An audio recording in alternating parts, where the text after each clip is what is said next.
Hello everyone, welcome to global online. This is Ankita Sood. So paper one preparation में आज हम देखेंगे इंडक्टिव एंड डिडक्टिव रिसर्च। बहुत important है। कोई भी एग्जाम ऐसा नहीं होता जहां पर इस टॉपिक में से क्वेश्चंस ना पूछे जाएं। सो इसीलिए स्टूडेंट्स, आप सभी इस वीडियो में एंड तक बने रहिएगा। हर एक कॉन्सेप्ट को अच्छे से ज़रूर समझिएगा। आगे बढ़ने से पहले आपको बता दूं कि इस एग्जाम को क्वालिफाई करने के लिए पेपर वन बहुत ज़्यादा इंपॉर्टेंट होता है एंड इसके लिए कंप्लीट कोर्स भी हमने लॉन्च किया है जो कि एग्जामिनेशन के पैटर्न के हिसाब से ही प्रिपेयर किया गया है। यहाँ पर हम आपको full syllabus video lectures provide करवाते हैं, साथ ही एग्जाम से पहले आपका पूरा सिलेबस कवर करवाने की भी श्योरिटी देते हैं। हिंदी इंग्लिश दोनों लैंग्वेजेस में कोर्स अवेलेबल है। यहाँ पर बहुत ही सिंपल लैंग्वेज में रियल लाइफ एग्जाम्पल के साथ आपका हर एक कॉन्सेप्ट क्लियर करवाया जाएगा। साथ ही आपको फुल सिलेबस नोट्स मिलेंगे पीडीएफ के फॉर्मेट में, जिससे इजीली आप मोबाइल फोन में भी कभी भी पढ़ सकते हो। फुल सिलेबस मॉक टेस्ट है जहां से एज इट इज क्वेश्चंस आते हैं एंड यहीं से आप सभी स्टूडेंट्स इजीली 80 प्लस स्कोर करके अपना सिलेक्शन पक्का कर सकते हो। फाइनल रिवीजन के लिए 2000 प्लस एमसीक्यू क्वेश्चन बैंक है, जिसके अंदर आपको previous year questions, repeated and most expected questions मिल जाएंगे, वो भी सॉल्यूशन एंड डिटेल्ड एक्सप्लेनेशन के साथ। सो स्टूडेंट्स, गिवन नंबर्स पर कांटेक्ट करके आप इसको जरूर ज्वाइन कर लीजिए। इसके लिए सिर्फ एक ही बार फीस देनी है, 2000 रुपीज। फ्री वीडियोस के लिए ग्लोबल ऑनलाइन ऐप को जरूर डाउनलोड करना। स्टोर सेक्शन पर सर्च बार में आपको कोर्स का नाम लिखना है। इसके ओवरव्यू के बाद कंटेंट पर क्लिक करते ही आप यहाँ पर देख सकते हो फ्री डेमो वीडियोस अवेलेबल हैं। यूनिट वाइज फोल्डर्स हैं जहां पर आपको theory lectures, MCQ lectures and test मिल जाएंगे। ये बेस्ट कोर्स है एग्जाम को क्वालिफाई करने के लिए एंड इसके अलावा आपको कहीं से भी कुछ और पेपर वन में पढ़ने की जरूरत नहीं है, इस बात की मैं आपको श्योरिटी देती हूँ। सो गिवन नंबर्स पर भी कॉन्टैक्ट करके आप इसको जल्दी से ज्वाइन कर सकते हो। सो हमारा आज का टॉपिक है inductive and deductive research approach. ठीक है, इसको हम लोग इंडक्शन एंड डिडक्शन भी बोलते हैं। सबसे पहली चीज आप लोगों को ये पता होनी चाहिए कि जो इंडक्टिव अप्रोच होता है इसको हम लोग बॉटम अप अप्रोच भी बोलते हैं। एक क्वेश्चन तो बहुत बार ये एज इट इज पूछा जाता है कि इंडक्टिव अप्रोच जो है वो बॉटम अप काम करती है या टॉप डाउन काम करती है। इंडक्टिव में हम बॉटम अप काम करते हैं। ठीक है, बॉटम अप का मतलब होता है इंडक्टिव, यानी कि अंदर की ओर। ठीक है, बॉटम से हम ऊपर की ओर जाते हैं, राइट। एंड दूसरी स्टेटमेंट यहाँ पे ये इंपॉर्टेंट है कि इंडक्टिव के केस में हम लोग स्पेसिफिक ऑब्जर्वेशन से किसी जनरलाइज्ड रिजल्ट, ठीक है, या फिर जनरलाइज्ड कंक्लूजन की ओर मूव करते हैं। इस चीज को आप लोग याद रख लीजिए। हर एक यूनिवर्सिटी के पीएचडी एंट्रेंस एग्जाम में ये क्वेश्चन जरूर पूछा जाता है कि स्पेसिफिक टू जनरल अगर हम लोग मूव करते हैं तो वो इंडक्टिव है या डिडक्टिव है। तो स्पेसिफिक टू जनरल हमेशा इंडक्टिव अप्रोच होता है, बॉटम अप अप्रोच होता है, right. Inductive reasoning moves from specific observation to a broad generalization and deductive reasoning क्या करता है, इसके ऑपोजिट काम करता है। उसको हम लोग आगे डिस्कस करने वाले हैं अभी। ठीक है, इसके साथ ही यहाँ पे आप लोग देख सकते हो इस डायग्राम की हेल्प से बॉटम अप यानी कि नीचे से हम ऊपर की ओर जाएंगे। पहला फेज होता है ऑब्जर्वेशन। यहाँ पे मैंने बताया स्पेसिफिक ऑब्जर्वेशन से हम शुरू करते हैं, ठीक है, एंड थ्योरी की तरफ मूव करते हैं। सबसे पहले स्टेप में आता है ऑब्जर्वेशन, उसके बाद आता है pattern, then tentative hypothesis and then theory building. ठीक है, ऑब्जर्वेशन की अगर हम लोग बात करते हैं, ये क्या होता है, जैसे कि एक लो कॉस्ट एयरलाइन फ्लाइट होती है, उसका डिले हो जाता है। ठीक है, एक बेसिक सा नॉलेज है, इसका मेन रीजन क्या है वो हमें नहीं पता, हमने सिर्फ अपनी ऑब्जर्वेशन बताई। ठीक है, जैसे एक ऑब्जर्वेशन ये होती है कि एलिफेंट्स जो है वो जिंदा रहने के लिए वाटर पे डिपेंडेंट होते हैं पूरी तरह से। तो ये हमारी एक छोटी सी ऑब्जर्वेशन है। इसके बाद हम क्या करेंगे, पैटर्न की बात करेंगे, यानी कि हम पैटर्न को ऑब्जर्व करेंगे। ठीक है, जैसे कि मैंने एलिफेंट्स वाला आप लोगों को बताया कि एलिफेंट्स जो है वो वाटर पे डिपेंडेंट होते हैं। इसी एग्जाम्पल को हम लोग लेकर चलते हैं, तो यहाँ पे बोलेंगे हम कि इसके पैटर्न को हमने अगर ध्यान में रखा तो इसमें ये हमने बोला कि जितने भी एनिमल्स होते हैं या जितनी भी लिविंग थिंग्स होती है, जैसे ह्यूमन है, एनिमल्स हैं, ये सभी वाटर पे डिपेंडेंट होते हैं। अब हम ह्यूमंस हैं, हम लोगों को अगर वाटर नहीं मिलेगा तो हम लोगों को भी डिफिकल्टीज होगी बहुत सारी चीज़ों में। ठीक है, तो ये आता है बेसिक ऑब्जर्वेशन से, हमने थोड़े से हायर लेवल के पैटर्न को समझने की कोशिश की। ठीक है, नेक्स्ट आता है हाइपोथेसिस। हाइपोथेसिस का मतलब होता है अनुमान लगाना। ठीक है। सो इसका मतलब ये है कि जो बायोलॉजिकल लाइफ होती है, इसमें हम लोगों ने हाइपोथेसिस ये लगाया कि जो भी बायोलॉजिकल लाइफ होती है वो सभी वाटर पे डिपेंडेंट होती है। ठीक है। जैसे कि हमने एयरलाइंस की बात की थी, तो जितने भी लो कॉस्ट एयरलाइंस होते हैं उसकी टिकट हम लोग बोलते हैं कि वो डिले होते रहते हैं। तो यहाँ पे ये बोलेंगे कि लो कॉस्ट है तो कहीं ना कहीं प्रॉब्लम्स तो होंगी ही होंगी, पूरी फैसिलिटीज तो वो नहीं देंगे। ठीक है। सस्ती चीज का ये बोला जाता है ना कि जनरली सस्ती चीज लेते हैं तो कोई ना कोई प्रॉब्लम होगी ही होगी। वही चीज यहाँ हाइपोथेसिस स्टेज में आती है। ठीक है। सो नेक्स्ट आता है हमारे पास थ्योरी, यानी कि इसके पीछे कोई ना कोई थ्योरी है, कोई ना कोई रीजंस है, इसी वजह से इन सब चीज़ों को हम लोग स्टेप बाय स्टेप यहाँ तक लेकर आए हैं। ठीक है। सो आई होप इस कॉन्सेप्ट से आप लोगों को इस रियल लाइफ एग्जाम्पल से ये चीज़ें बिल्कुल क्लियर हो चुकी होंगी। इसके साथ यहाँ पे ये बोला गया है कि inductive reasoning bye it's very nature is more open ended and exploratory, specially at the beginning. ठीक है। सो जो बिगनिंग में होता है, ये जो पहला स्टेज होता है इस रीजनिंग का, इस रिसर्च के टाइप का, ठीक है, ये बहुत ओपन एंडेड होता है एंड ये एक्सप्लोरेटरी होता है। यानी कि इसी स्टेज पे हम लोग चीज़ों को एक्सप्लोर करते हैं, कोई नई नई चीज़ों को ढूंढने की कोशिश करते हैं। ठीक है। सो इंडक्टिव रीजनिंग के मैंने आप लोगों को यूज़ बता दिए। अब इसके साथ ही अब देखते हैं कि इसके लिमिटेशंस क्या है। So a conclusion drawn on the basis of an inductive method can never be proven, but it can be invalidated. ठीक है। इस तरह के जो रिजल्ट्स होते हैं, इस तरह की जो भी थ्योरीज होती हैं, उनका कोई फाइनल कंक्लूजन कभी भी नहीं आता। ठीक है। लेकिन इस पे हम लोग इसको इनवैलिड प्रूव कर सकते हैं। ठीक है। आप लोग बस इतना याद रख लीजिए कि एग्जाम्पल अगर कभी एग्जाम में दिया होगा कि जहाँ पे हमने पूरा ऑब्जर्वेशन किया, हाइपोथेसिस ले लिए, लेकिन फाइनल कंक्लूजन जो है वो हमारा एक प्रॉपर नहीं था जिस चीज़ की हम डिमांड करते थे, तो वो कौन सा अप्रोच होगा, तो वो इंडक्टिव अप्रोच होता है। ठीक है। सो यहाँ पे अब मैं आप लोगों के सामने लेकर आई हूँ एक क्वेश्चन जो कि प्रीवियस ईयर क्वेश्चन है, सो दैट आप लोगों को एक आइडिया हो जाए कि किस तरह से एग्जाम में क्वेश्चंस को प्रेजेंट किया जाता है। तो यहाँ पे बोला गया है the reasoning which would be helpful in seeking new knowledge. वो कौन सी रीजनिंग है जहाँ से हम लोग नए नॉलेज को कलेक्ट करने की कोशिश करते हैं, सीख करने की कोशिश करते हैं of facts about the world.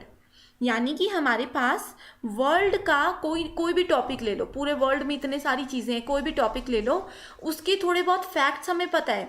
ठीक है। उस चीज़ के ऊपर थोड़ा बहुत लिटिल नॉलेज हम लोगों को है। ठीक है। उस लिटिल नॉलेज को हम लोगों ने एनहांस करना है, उस चीज़ पे और नॉलेज हम लोग लेना चाहते हैं, तो कौन सी रीजनिंग यूज होती है, डेमोन्स्ट्रेटिव, डिडक्टिव, इंडक्टिव या फिर नन ऑफ दी अबव। तो यहाँ पे वही चीज़ मैंने आप लोगों को बताई है कि हम लोग बेसिक चीज़ों से शुरू करते हैं एंड ज़्यादा नॉलेज कलेक्ट करने तक पहुँच जाते हैं, वो होता है इंडक्टिव। ठीक है। इसको आप लोग याद रखिए, बॉटम अप, यानी कि हम लोग पहले बिल्कुल लोअर लेवल पे थे, बिल्कुल कम नॉलेज था हम लोगों को, बॉटम से हम अप में पहुंच गए, यानी कि अब हमारा नॉलेज क्या है, वो एनहांस हो गया है, चीज़ों का ज़्यादा नॉलेज हम लोगों को हो गया है। ठीक है। सो इस तरह के क्वेश्चन पूछे जाते हैं। तो यहाँ पे राइट आंसर है हमारे पास option number 3, that is inductive reasoning. ठीक है। सो इंडक्टिव रीजनिंग क्या होता है, इसमें हम क्या करते हैं, जनरल कंक्लूजन को ड्रॉ करते हैं from a set of specific observation. इस चीज़ को भी नोट कर लीजिए कि यहाँ पे हम लोग जनरल ऑब्जर्वेशन को ड्रॉ करते हैं। राइट। बॉटम अप अप्रोच होता है ये, because it involves widening specific premises out into a broader generalization to come up with new theory and knowledge। ठीक है। सो इसीलिए यहाँ पे इंडक्टिव रीजनिंग को यूज किया जाता है। नेक्स्ट है डिडक्टिव रीजनिंग। ये क्या है, ये टॉप डाउन अप्रोच होता है, यानी कि हम पहले हायर लेवल पे थे, वहां से हम नीचे की ओर मूव करते हैं। इसके साथ ही मैं आप लोगों को एक मोस्ट इंपॉर्टेंट स्टेटमेंट बताती हूँ जो कि एग्जाम में पूछी जाती है, जो कि डिफरेंस भी है इंडक्टिव एंड डिडक्टिव के बीच में। ठीक है। वो ये है कि इंडक्टिव रीजनिंग जो होती है इसमें हम लोग डेवलप करते हैं थ्योरी को, इंडक्टिव के केस में हम लोग थ्योरी को डेवलप करते हैं। ठीक है। एग्जाम में ये भी पूछा जाता है, inductive reasoning aims at developing a theory while deductive reasoning aims at testing an existing theory. Deductive में क्या करते हैं, हम लोग टेस्ट करते हैं एग्जिस्टिंग थ्योरी को। ठीक है। यानी कि यहाँ पे हमारे पास ऑलरेडी एक थ्योरी है, पूरा कंक्लूजन है, हम उसको टेस्ट करते हैं कि क्या ये थ्योरी फाइनल है या नहीं है, हम लोग यहाँ से कंफर्मेशन तक जाते हैं। राइट।